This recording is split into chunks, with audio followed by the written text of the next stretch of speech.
BNP ক্ষমতা আসতে চায়, বাবা ঠিক আছে আসেন, ক্ষমতা আসেন। যদি একা আসতে চান যান, লড়াই হবে আপনাদের সাথে। ক্ষমতা পার্লামেন্টে বসেন, 280-70 সিট পান, দেখা যাবে পার্লামেন্ট বেশি না রাজপথ বেশি। রাজপথের চ্যালেঞ্জ আমরা নেব। পারি না এটা বলতে খোলামেলা, অসুবিধা কি? আমি জানি 24-এর পর হয়তো 10 বছর আমাদের এই চেতনা চলবে। 10 বছর পরে আবার আমরা বলা যায় যে আবার নতুন ফেসিবাদের কাছে আমরা আবার অবগাহন করব। আবার লড়াই, আবার রক্ত, আবার হেলিকপ্টারের গুলি, আবার রাজপথে রক্ত দিয়ে আবার নতুন একটা প্রক্লেমেশন ডিক্লেয়ার করার হয়তো আমাদের স্বপ্ন জাগবে। এনাফ।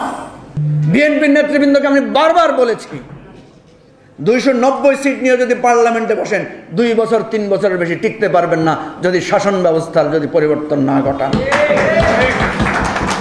তাহলে পার্লামেন্ট, আগামী দিনের নির্বাচন, রাজনীতির জন্য নতুন করে ভাবেন। আমরা চাই না শেখ মুজিবুর রহমানের মতো আপোষহীন সংগ্রামী নেতা মাত্র 3 বছরে ফেসিবাদের জনক হয়ে আবির্ভূত হয়েছেন।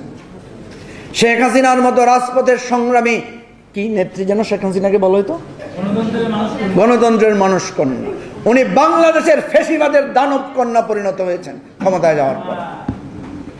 সুতরাং এত ইতিহাস জানার পরে, এত অতীত স্মৃতি জানার পরে আবারও যদি আমরা ভুল করি, আবারও যদি আগের পথে হাঁটি, সুতরাং নতুন পথ নির্ধারণ করতে হবে। নতুনভাবে খোলামেলা কথা বলেন, কি চান ঝেড়ে কেসে বলেন।